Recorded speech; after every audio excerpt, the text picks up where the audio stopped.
Bismillahirrahmanirrahim. Qala sahibul kitab fi kitab Syafinatun Najah, Kitabus Shalah fi A'daris Shalah. Penjelasan pertama, di kitab Syafinatun Najah, di bagian Kitabus Shalah, itu diawali dengan menjelaskan udur salat.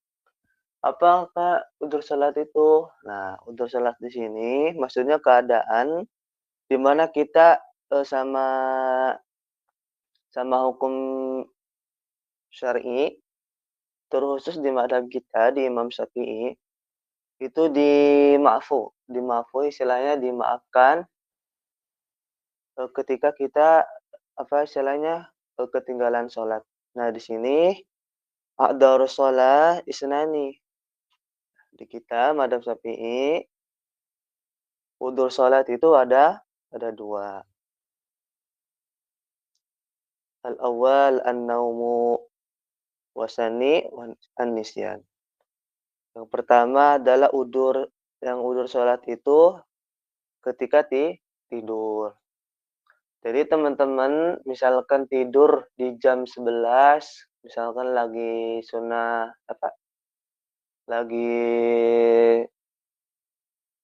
sunatullah lah istilahnya, lagi tidur qaulullah, tidur jam setengah 12, jam 11. Tiba-tiba teman-teman nggak sadar, bangun lagi setelah adzan asar atau pas waktu adzan asar. Nah, teman-teman tidak perlu galau karena ketinggalan sholat duhur, karena teman-teman tidak sadar sedang dalam keadaan tidur, maka sholatnya bisa langsung diqadha di waktu asar. Terus yang kedua an-nisyan, ketika lupa. Itu lupa juga keadaan yang dimaafkan kalau lupa. Tapi bukan berarti sengaja lupa ya. Bukan sengaja lupa, ini benar-benar an-nisyan laisa muta'ammidan. Lupa yang tidak itu. Silakan catat teman-teman. Jadi udzur salat itu ada dua, tidur dan lupa. Lanjut, sekarang kita masuk ke kitab syurutus shalah. Faslun syurutus shalah. Syurutus shalah samaniyatun. Al-awwal at-taharatu hadatsain. Udah pasti. Yang pertama, sebelum kita melakukan sholat itu syaratnya harus suci dari 2 hadas. Kemarin kita udah ngejelasin. Ada hadas, ada najis. Kalau hadas itu ada berapa? Ada 2. Ada hadas shogir sama hadas kabir. Kalau najis ada 3. Itu mutawasiton, muaffaqah, sama mughalladho.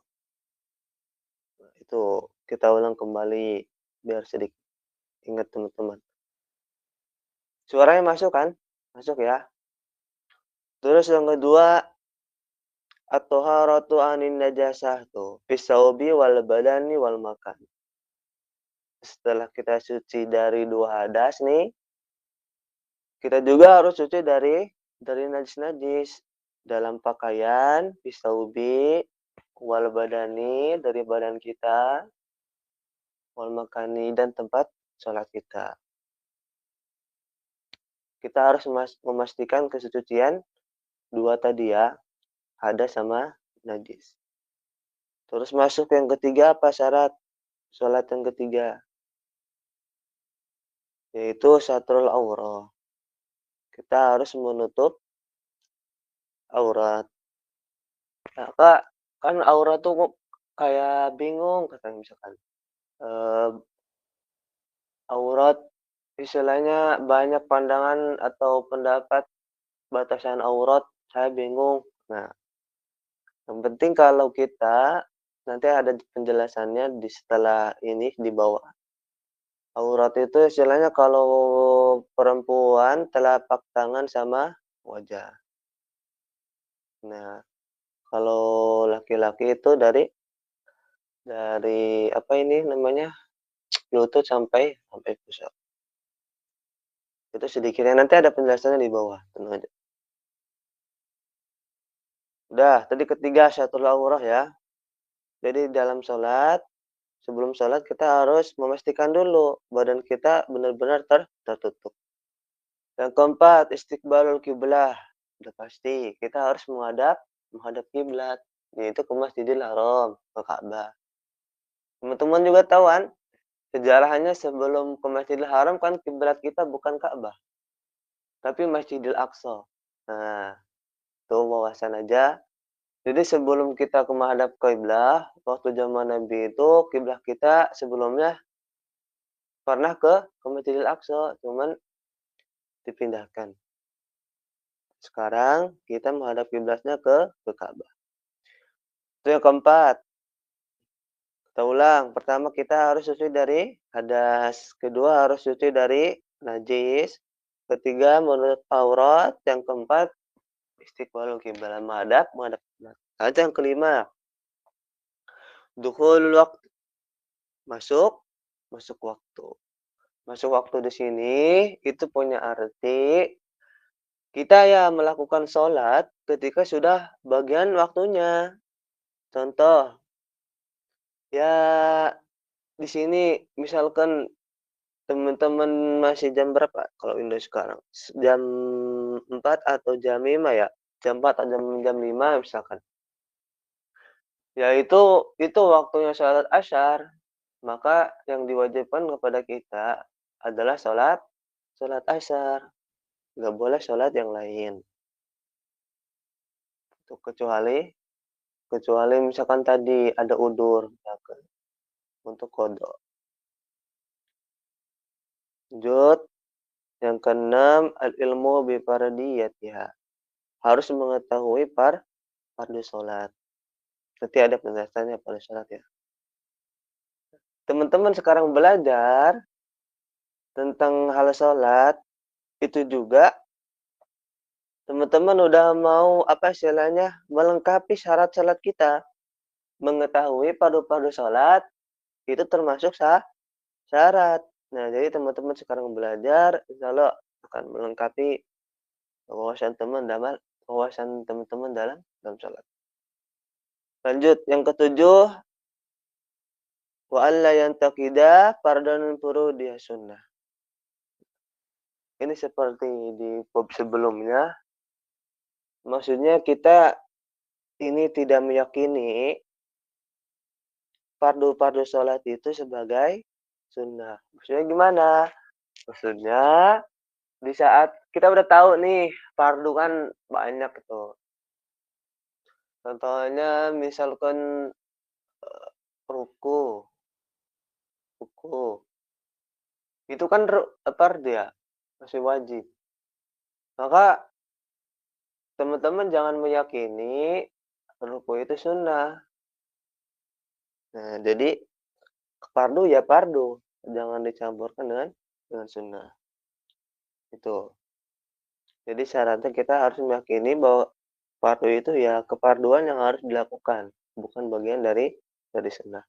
Terus yang kedelapan, wajtinabul mubtilat, dan menjauhi pembatal-pembatalnya.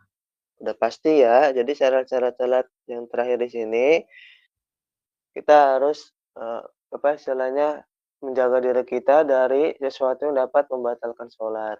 Misalkan ngomong banyak, terus gerakan yang banyak, gerakan di luar rukun sholat, terus tertawa, apa lagi? Misalkan banyaklah batal yang dapat membatalkan sholat. Tuh, jadi kesimpulannya di syarat sholat bahwa syurutus sholat itu ada 8. Suci dari hadas, suci dari najis, tutup aurat, menghadap kiblat, sudah masuk waktu sholat, mengetahui fardu sholat, terus tidak meyakini fardu itu adalah sunnah.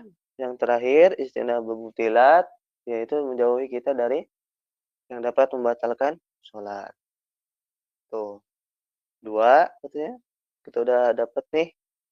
2 bab dari kitab salat. Lanjut kita ke ahdatsul isnaini asgharun wa akbarun. Seperti saya udah bilang tadi, hadas itu ada 2, asghar wa asghar wa akbar. Fal asgharu ma aujaba al wudu. Fal asgharu maka apa? Hadas kecil itu apa? Ma aujaba al wudu. Sesuatu yang mewajibkan kita untuk wudu. Wal akbaru apa? Ma aujaba al ghusla. Sesuatu yang mewajibkan kita untuk mandi. Jadi ya lebih ke istilahnya apa sesuatu yang ini ada kan kita pernah belajar sebelumnya, teman-teman bisa dibuka kembali di website di sebelumnya. Itu ada tentang bab sesuatu yang dapat mewajibkan kita mandi. Nah, jadi di saat kita melakukan salah satu yang dapat menyebabkan kita harus mandi, berarti kita dalam keadaan hadas apa? Hadas akbar. Tapi hal-hal kecil di luar itu yang dapat kita membuat Pak diwajibkan untuk wudhu sebelum sholat, bahwa kita dalam keadaan hadas kecil. Insya Allah teman-teman udah mafhum ya kalau di bagian ini. Kita lanjut. Nah, al-auratu arba'un. Sekarang kita udah mulai masuk ke pembahasan aurat. Udur sholat kita udah tahu syarat sholat. Tadi kita udah bahas pembagian hadas. Nah, tadi baru saja kita ketahui. Kita lanjut ke pembagian aurat. Ikhtilaf banyak. Perbedaan dalam aurat itu banyak. Di madhab Syafi'i beda dengan madhab Maliki, Maliki beda dengan madhab Hanafi. Tapi kita hari ini, karena kita ada mayoritas madhab Syafi'i, disclaimer ya, jadi kita belajar menggunakan kitab Syafi'inah, otomatis kita menggunakan kitab madhab Syafi'i. Atau ada teman-teman dari madhab lain? Nah, insya Allah nggak ada ya. Indonesia mayoritas Syafi'i. Al-auratu arba'un katanya tuh. Yang pertama, auratu ar-rajul mutlaqun. Penjelasan pertama, aurat atau pembagian pertama itu aurat bagi lelaki yang mutlak.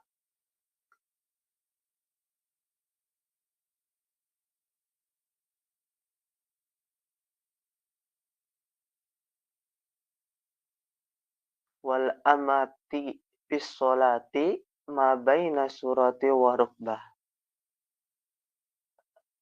Maksudnya di dalam sholat dan luar sholat dan wanita di dalam sholat yakni antara pusar dan lutut. Di surati wa rukbah.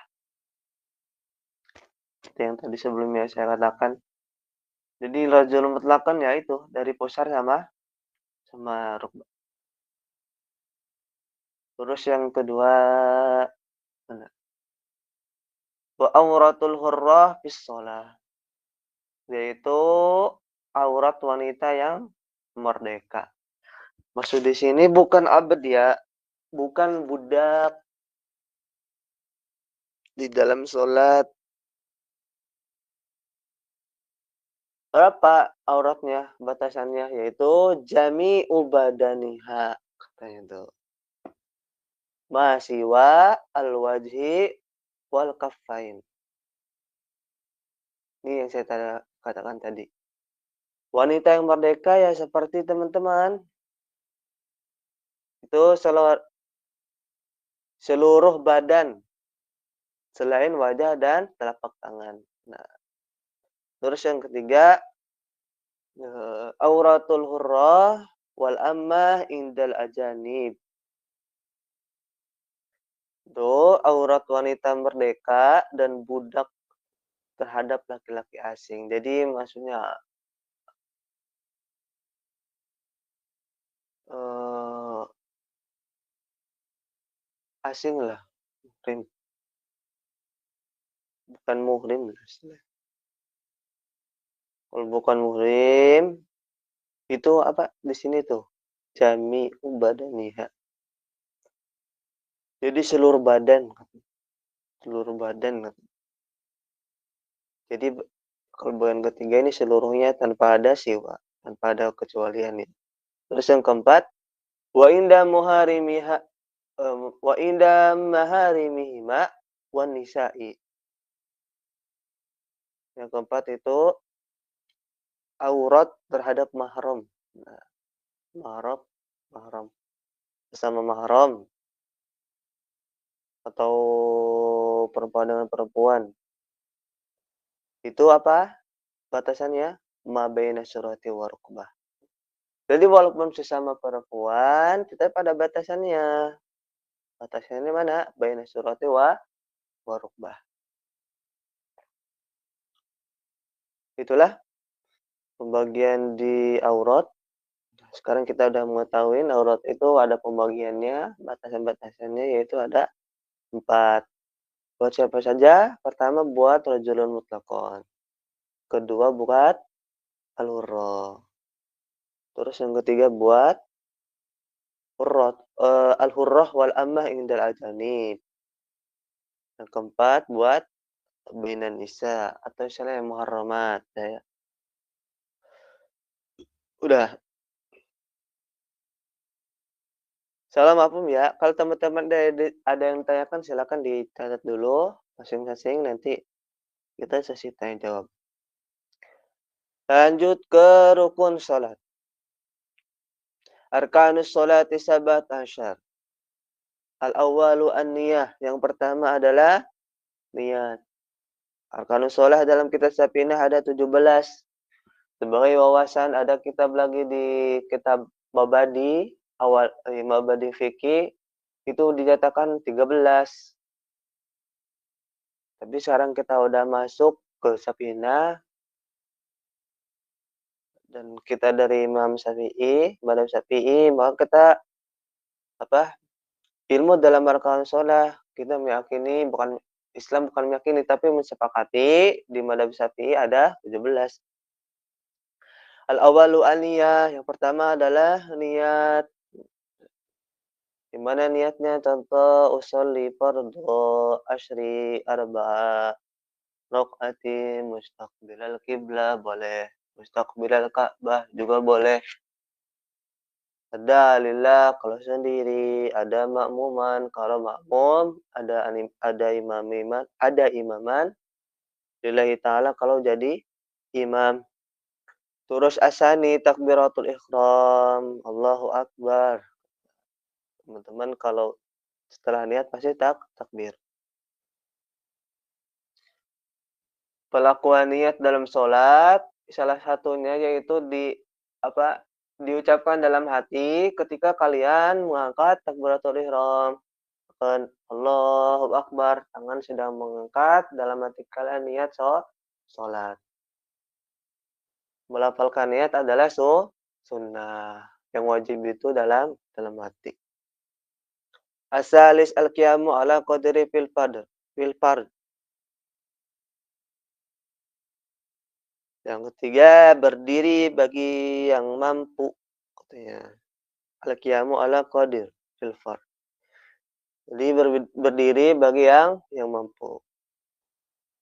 Ar-rabi qiraatul Fatihah. Nah, ini nih yang harus sangat sering dilewatkan ya. Fatihah itu di kita termasuk rukun sholat. Harus tartil, harus dibaca, dan jangan terburu-buru. Karena Al-Fatihah termasuk rukun yang keempat. Allahu Akbar, udah niat, udah bisa berdiri kita, berdiri. Terus baca Fatihah. Yang kelima al-khamis, terus ruku. As-sadis yang keenam terus tutmainnah fi. Nah, kita tumaninah, berhenti sejenak, terus asabi al-i'tidal, i'tidal dulu, habis itu tumaninah lagi asaminnya, terus yang kesembilan sujud marrotain, kita sujud dua kali setelah i'tidal, setelah tumaninah, terus al-'ashir yang ke-10 tumaninah lagi. Terus yang ke-11 al-hadi asyar al-julusu baina sajdatain. Nah, itu duduk sebelum sujud itu juga fardu. Jadi teman-teman, apalagi kalau taraweh nih. Kalau taraweh kalian udah sujud pertama, harus duduk dulu, jangan sujud langsung sujud lagi.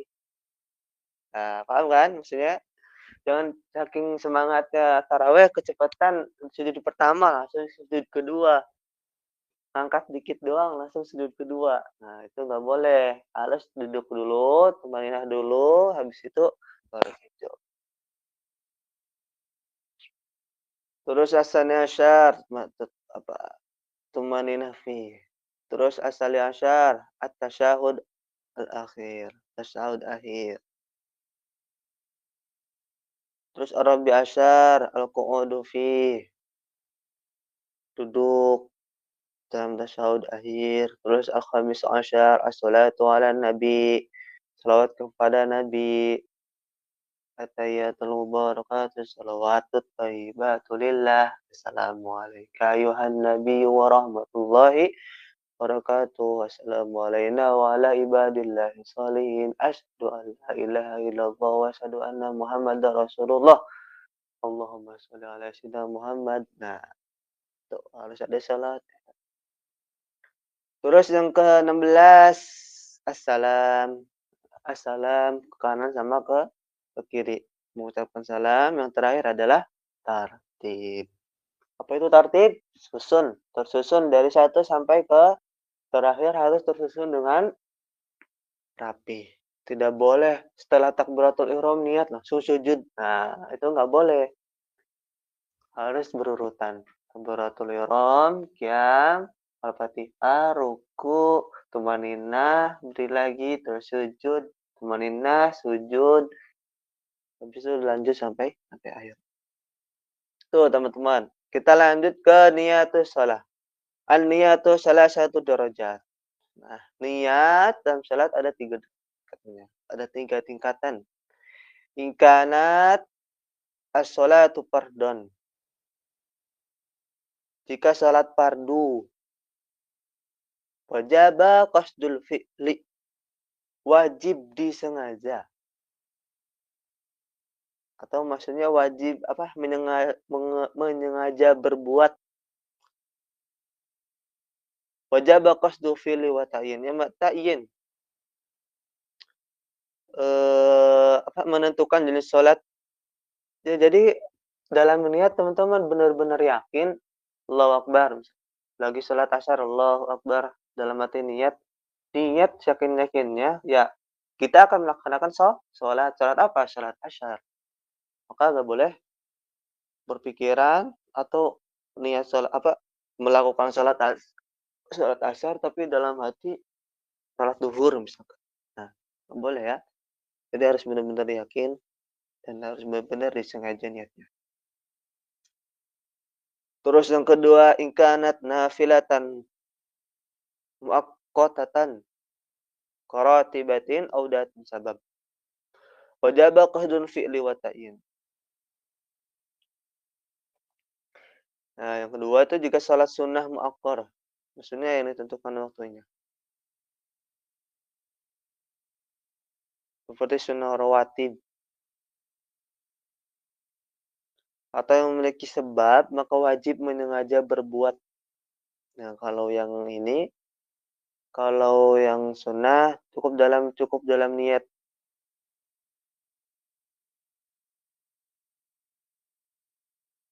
Hampir sama sih sebenarnya sama yang salat fardu ya. Tetap dengan wajib qasdul fi'li. Terus yang ketiga, ingkanat nafilatan jika salat sunnah mutlak. Nah, wajib qasdu bi fi'lin faqat. Nah, kalau yang ketiga itu cukup dengan qasdul fi'lin faqat. Tidak terikat waktu lah istilahnya ya. Salat sunnah mutlak itu tidak terikat, tidak terikat, maka wajib disengaja berbuat saja. Jadi antum cukup niat ingin melakukan salat sunnah, insyaallah udah cukup untuk niat salat nafilah, salat sunnah. Itu teman-teman. Al-fi'lu al-fi'lu wa bimana usolli katanya tuh. Maksudnya ya teman-teman kan usolli. Nah, itu Wak, yang apa? Ujaba qasdu fi'li. Maksud al-fi'lu di sini maksudnya ya itu tadi, benar-benar niat saya ingin salat gitu, atau saya akan melakukan salat usolli, fardho. Nah, usollinya harus wajib, harus tahu juga artinya usolli. Saya niat salat, itu harus dibaca, harus diyakinkan dalam diri untuk melakukan salat. Usolli. Nah, wa ta'yin itu apa? Oh, itu dia ada tulisannya. Duhran au asran, terus au subuh bisa, au isya boleh. Terus wal fardiyah. Wal fardiyah itu gimana? Pardon. Jadi intinya teman-teman dalam niat, kalau di mana tadi? Sholat fardu sama nafilah muaqqatah, maksudnya jadi sholat sunnah yang ada waktunya. Contoh apa? Sholat sunnah yang ada waktunya. Sholat id, sholat witir.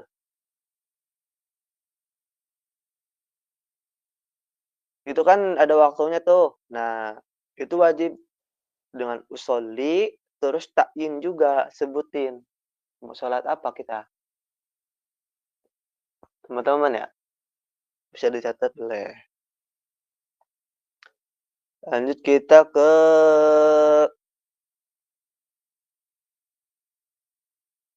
bab suruh takbiratul ihram. Nah, sekarang Safinah ini dibahas satu-satu, teman-teman. Sekarang kita udah mulai masuk kitabus shalah. Di kitab Safinah udah lumayan rinci sebagai pedoman untuk melakukan ibadah amaliyah di madhab Syafi'i udah sangat memadai sekali. Nih, syarat takbiratul ihram, kita lihat. Syurutu takbiratul ihram sittata asyar. Syarat takbiratul ihram, ada 16 katanya. Banyak juga ya, takbiratul ihram ada 16. Al-awwal apa? Antaqa'a halatal qiyami fil fard.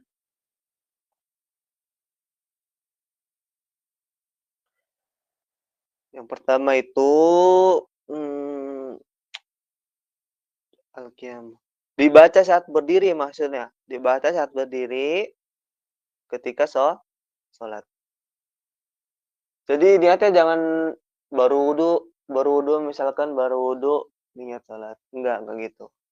Baru duduk mau berdiri niat sholat, enggak. Tapi kalian udah siap berdiri, udah siap takbiratul ihram, baru takbir. Terus antakuna bil arabiyah. Nah, kalau di Imam Syafi'i antakuna bil arabiyah wajib menggunakan bahasa Arab. Bukan wajib sih, harusnya dianjurkan menggunakan bahasa Arab lah syaratnya. Allahu Akbar. Terus yang ketiga antakuna bil lafzil jalalah wal hamzul akbar.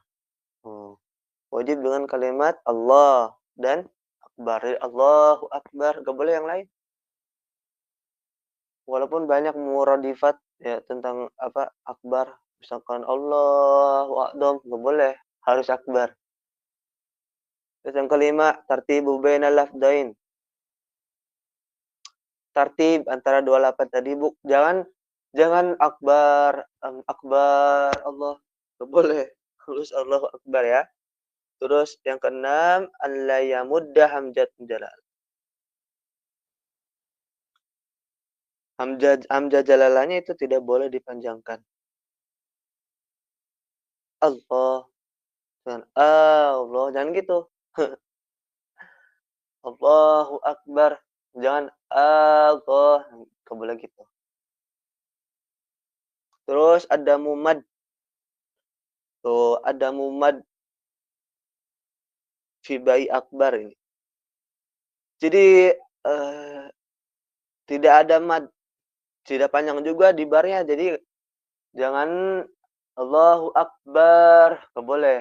Pas Allahu akbar, nah, terus alla yashad al allai ini oh, tasdid. Alla yusaddid, nggak boleh ditasdidkan katanya. Di bawahnya juga boleh jangan Allahu nah, dia harus mengalir aja, Allahu akbar. Jangan berarti ada 3 tuh ya, hamzahnya jangan panjang, jangan Allahu akbar, nggak boleh. Terus jangan boleh gini juga, Allahu akbar, nggak boleh. Terus jangan gini juga, yang ketiga, Allahu Allahu Allahu nah, nggak boleh jangan terlalu kuat di banyak. Terus yang kesembilan, alla yajida wawan sakinah aw mutaharikan baina kalimatain. Nah, dan tidak boleh ditambah wawu sakinah juga.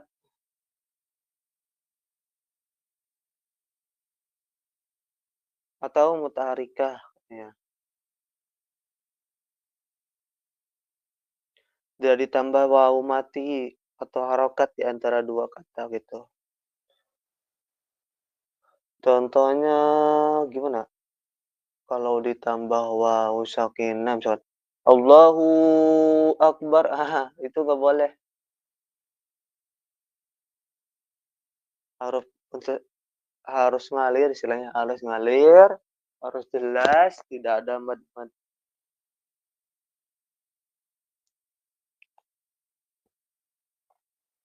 Kecuali di jalalanya yang di Allah, nah itu boleh. Karena kan itu ada. Yang penting jangan di hamzahnya. Terus yang ke-10, alla yajida wawan qabla jalalah. Nah, tidak boleh juga ditambah wawu sebelum. Jadi jangan wallahu akbar. Nggak boleh. Nggak boleh menggunakan wawu. Allahu akbar. Langsung aja Allahu akbar. Nggak boleh wallah, nggak boleh. Terus 11, an la yaqifa baina kalimati takbir waqfatan tawilatan wala qasyiratan. Dan tidak boleh berhenti antara kalimat takbir panjang atau pendek. Boleh berhenti istilahnya. Jadi jangan Allah Akbar, misalkan Allah, nggak boleh. Jadi harus apa? Harus nyambung. Allahu Akbar. Tuh yang ke-11. Ke-12, ayyusmi'a nafsahu jami'a hurufihi. Harus jelas. Setiap hurufnya harus kedengaran. Jangan Allah misalkan. Kan kadang ada ya imam yang nggak kedengaran ininya, takbirnya.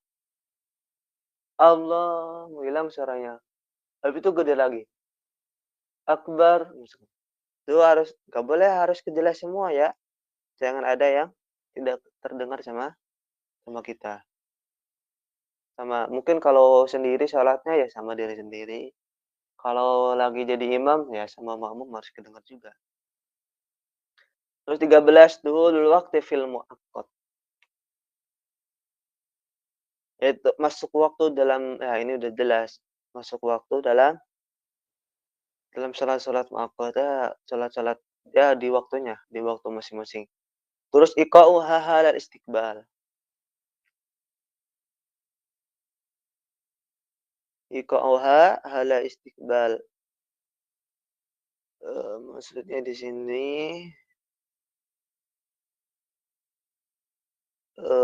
bentar, iqa'uha halal oh, maksudnya jadi ya kita melakukannya ketika ya udah menghadap ke kiblat. Jadi jangan menghadap ke mana-mana ya takbirnya, harus menghadap ke kiblat. Ke-15, an la yuhilla biharfin min hurufi. tidak merubah satupun. An la yuhilla biharfin huruf. Jangan diganti-ganti hurufnya istilahnya. Jangan ditukar-tukar, jangan diganti-ganti huruf takbirnya. Terus yang ke-16, ta'khiru takbiratul makmum an takbiratul imam. Ke-16 terakhir, mengakhirkan takbir makmum dari takbir imam. Gitu. Allahu Akbar. Baru para makmum. Allahu Akbar. Itu. Berarti termasuk ke syarat takbiratul ihram. Jadi teman-teman, di alhamdulillah kita udah masuk berapa apa berarti? 1, 2, 3, 4. 4. Kita sore ini dapat 4 nih. Qadrus shalah, syurutus shalah, pembagian aurat sama rukun. Pembagian hadas juga tadi. Itu mungkin teman-teman ada yang ditanyakan, silakan. Kita buka sesi tanya jawab mulai dari sekarang. Silakan, yang mau ditanya boleh.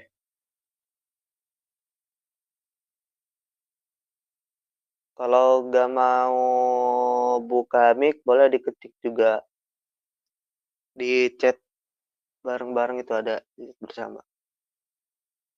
Silakan yang mau bertanya, tulis dulu. Syarat.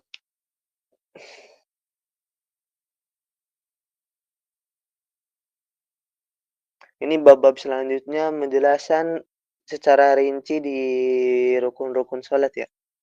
Tadi sekarang udah takbiratul ihram, itu bab selanjutnya ke Fatihah, habis itu ke rukun, nanti langsung ke sujud. Tuh.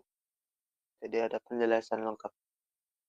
Sekarang sampai takbiratul ihram dulu.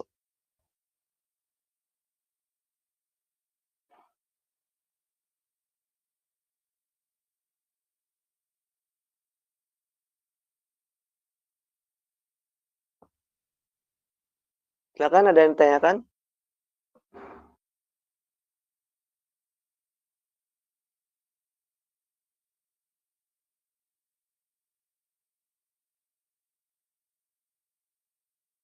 Saya tunggu sampai 45 ya. Silakan. Saya izin ke hamam dulu sebentar.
Ini ada pertanyaan dari Naninda Liotin.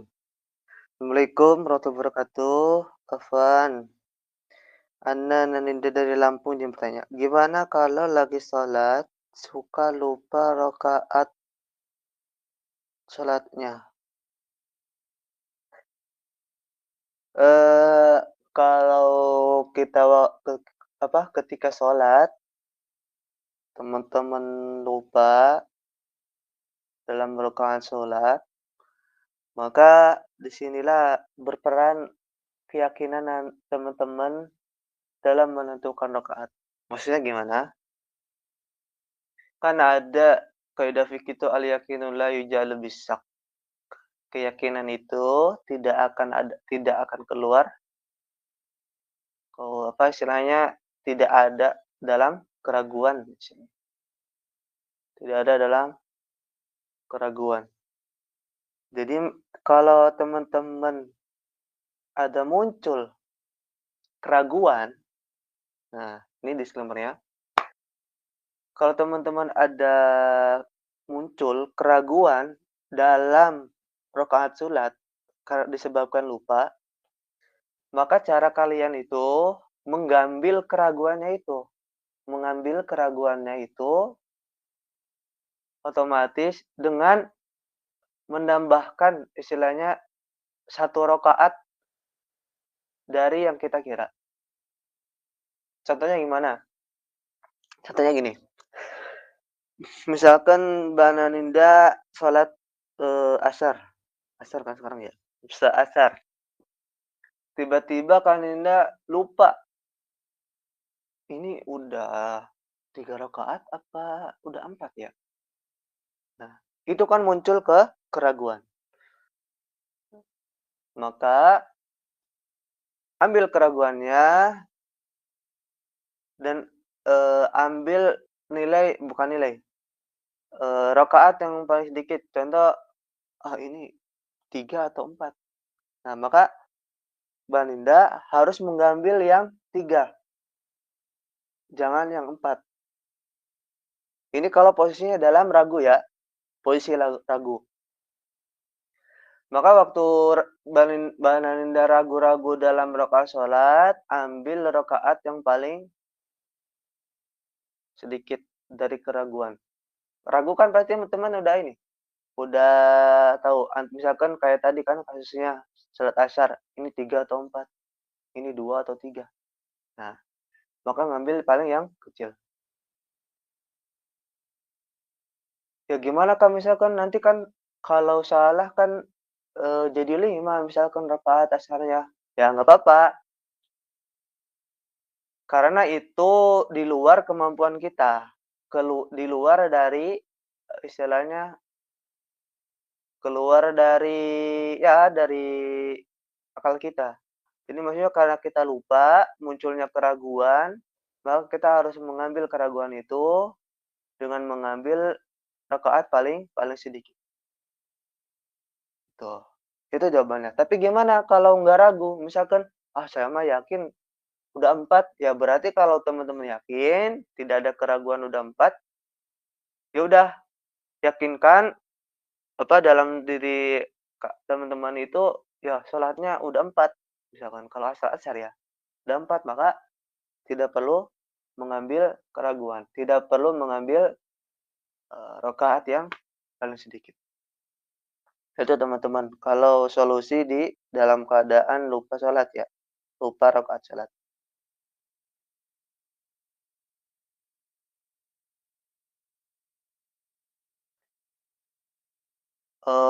Kalau misalkan ditambah lupanya dengan, saya ini enggak ya, udah apa, syahadat awal belum ya? Nah, nanti kalau itu bisa ditambahkan dengan sujud sahwi di akhir, gitu. Karena sujud sahwi itu untuk menggantikan sunnah ab'ad, yaitu syahadah awal sama istilahnya tasyahud awal sama ini, sama kunut. Mungkin teman-teman ada yang nggak kunut juga nggak apa-apa, itu hanya perbedaan istilah ulama saja, dua-duanya juga benar. Tapi mayoritas di kita kan menggunakan kunut, kunut termasuk sunnah abad, kalau lupa digantikan dengan sujud sahwi. Begitu jawabannya ke siapa? Naninda. Silakan yang mau bertanya lagi atau ada yang tanyakan lagi dari Mbak Ninda, silakan.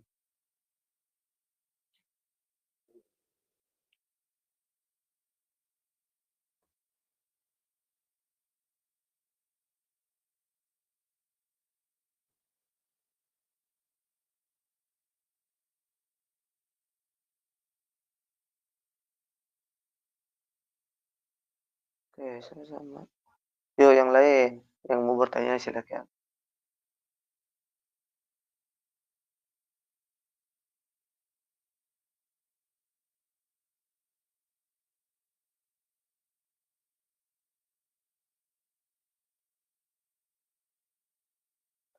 Kalau tidak boleh silakan. Silakan masih ada waktu.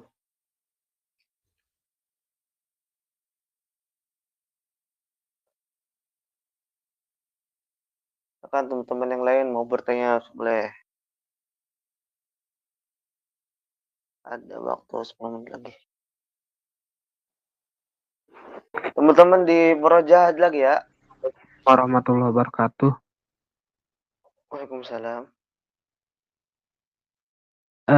Begini, di antara kitab-kitab fikih itu yang membahas rukun iman, rukun Islam itu hanya Safinah saja. Sementara di dalam kitab-kitab takrib Abu Suja tidak, di kitab-kitab fikih manapun tidak gitu.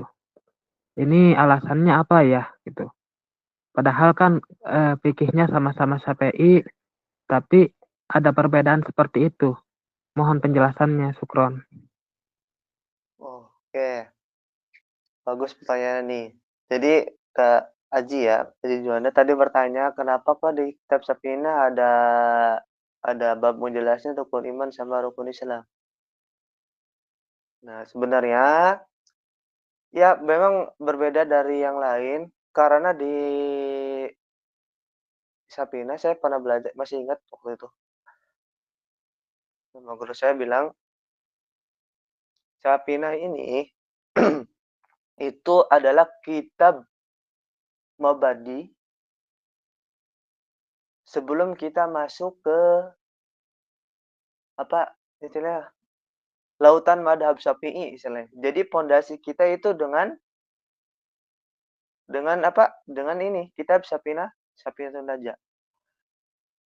Itu kata siapa, Kak? Nah, itu apa istilahnya kesepakatan para pengajar ulama-ulama di madhab Syafi'i, rujukan yang pertama yang sering yang dipakai itu menggunakan kitab Safinatun Najah. Tapi nggak semua, ada juga yang langsung ke takrib. Teman-teman udah tahu, itu bab pertama ngejelasin tentang aksamul miyah. Bahkan langsung ke toharoh dulu, kitabut toharoh. Habis itu langsung ke Fathul Qorib, langsung ke Fathul Mu'in. Matanya dulu, habis itu ke syarahnya. Habis itu naik terus sampai ke ya, I'anah. Nah, kenapa di Safinah kok ada rukun Islam, rukun iman? Karena dasar, ya ada dikasih patu saja syarahnya ini, syarahnya apa? Safinah. Rukun iman sama rukun Islam itu dasar dari seluruh ibadah yang kita lakukan. Makanya saya apa Sohibul Kitab dalam Safinah itu apa istilahnya penting, istilahnya katanya penting untuk memasukkan suatu dasar sebelum ibadah. Ya rukun Islam seperti gimana kan? Itu kok ada ini, ada 5 misalkan rukun Islamnya, itu dari mana? Teman-teman ada. Nanti di tadhib di kitab apa? Tadhibnya itu juga kalau nggak salah ada. Kan ada hadisnya bunyaul Islamu ala khamsin. Itu hadisnya itu. Dalil kenapa rukun Islam ada 5. Ada hadis Nabi bunyaul Islam ala khamsin. Asyhadu an la ilaha illallah, asyhadu anna Muhammadar Rasulullah, wa iqamus shalah, wa ita'u zakah, wa shaum Ramadan, wa hijjul baiti, wa ilaihi sabil. Itu ada hadisnya, makanya dimasukkan menjadi bab yang pertama banget. Itu arkanul Islam. Itu juga ada dalilnya kok. Enggak semena-mena sama Syaibul Kitab atau para ulama buat sendiri, ah kira-kira rukun Islam ada berapa ya? Oh 5 mungkin. Enggak gitu. Memang dasarnya dari hadis hadis Nabi yang menyatakan bahwa Islam itu dibangun atas lima dasar. Jadi dan rukun Islam di sini juga ngejelasin kepada kita bahwa fikih itu sebenarnya prioritasnya dalam 5 itu, 5 Islam 5 pembahasan tadi. Makanya kitab-kitab nah, kalau kalian sadar, kitab-kitab fikih itu susunannya kayak rukun Islam. Sholat dulu, sholat, atau wa ma'alaqat duha, apapun yang berkaitan dengannya. Habis sholat itu masuk ke saum. Habis saum masuk ke zakat, habis itu ke haji. Jadi biasanya al-haji itu pembahasan terakhir di kitab-kitab fikih biasanya ya. Semenjak saya pengalaman belajar, itu al-haji itu biasa jadi pembahasan terakhir. Ya karena mengikuti arkanul Islam itu. Kalau rukun iman gimana? Ya rukun iman itu sama. Kalau tadi kayak tamhidnya lah, kayak mukaddimahnya kalau rukun Islam itu kayak mukaddimahnya dalam beribadah, dalam pembahasan fikih. Kalau rukun iman itu mukaddimahnya dalam ibadah. Rukun Islam itu dalam Safinah bisa dijadikan mukaddimah kita dalam pembahasan fikih. Kalau rukun iman, mukaddimah kita dalam ibadah. Jadi teman-teman beribadah tanpa meyakini apa eh, rukun iman itu sedikit kosong istilahnya ya. Bukan kosong gimana ya? Jadi kurang afdol ibadahnya karena kan harus yakin dulu, harus mengetahui berapa sih rukun iman dan apa yang harus kita yakini. Kalau kita udah yakin keenam-enamnya dalam ibadah juga akan semakin sempurna istilahnya. Itu Kak Haji, mungkin ada yang ditanyakan lagi atau gimana? Satu lagi Ustadz, ini pertanyaan yang sangat penting. Di dalam kitab Silakan. fikih itu kan pembahasan terakhir masalah budak ya, atau sementara di zaman sekarang Pembahasan perbudakan apa? itu sudah terhapuskan. Oh, perbudakan ya. Alhamdulillah.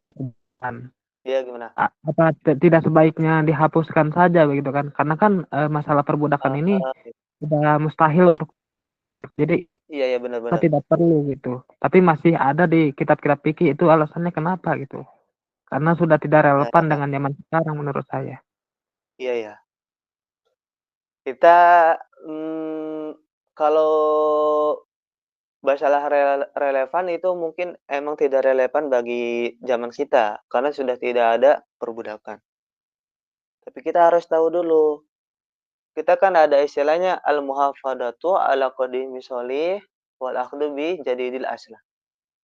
Kita menjaga sesuatu yang baik di zaman dulu,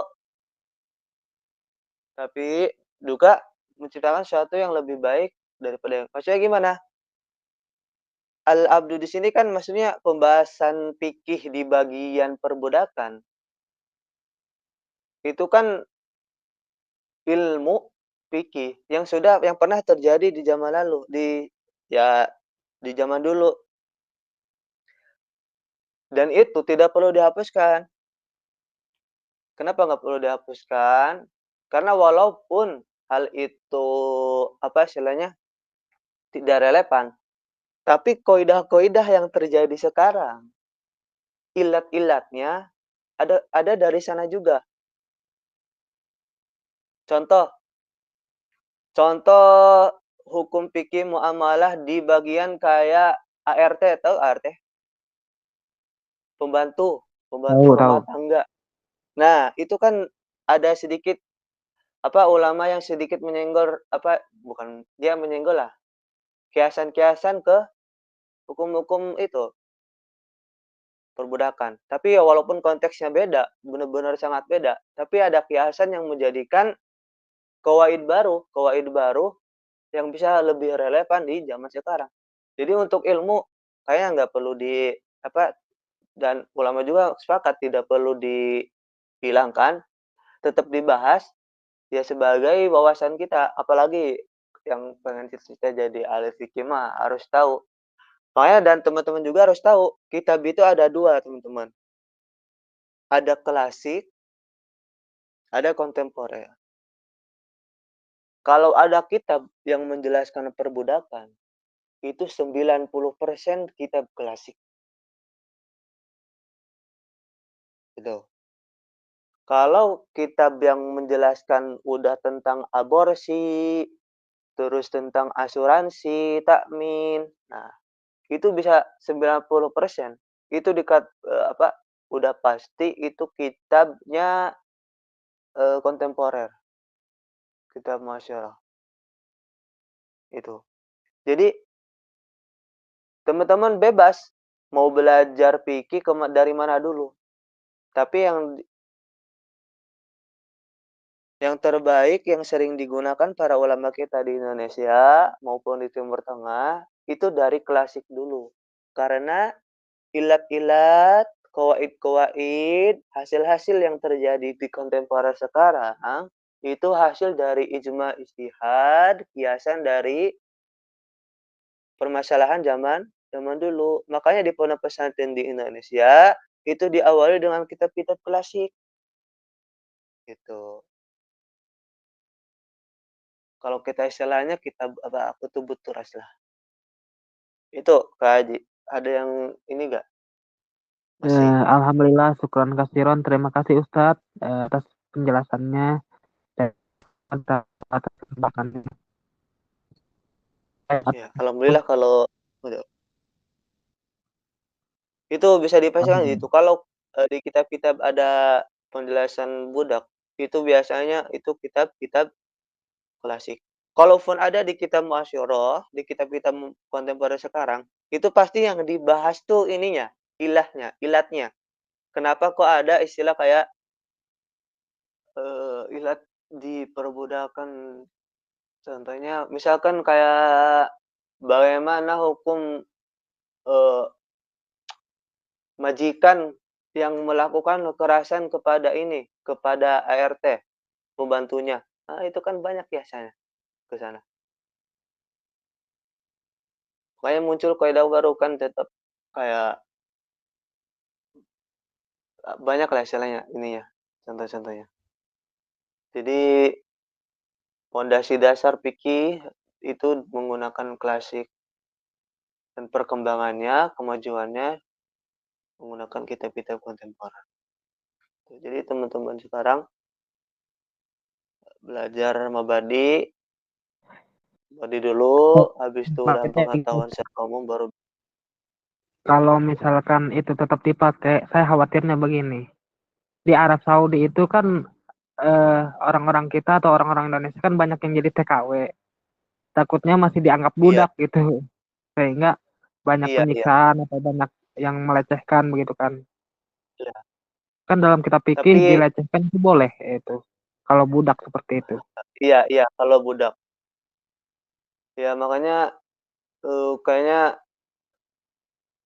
para ulama itu mungkin apa ya? Kalau pandangan saya sekarang para ulama ke dalam hal budak itu pembahasan budak dalam fikih udah enggak objeknya yang dipandang, tapi ilat-ilatnya yang dilihat.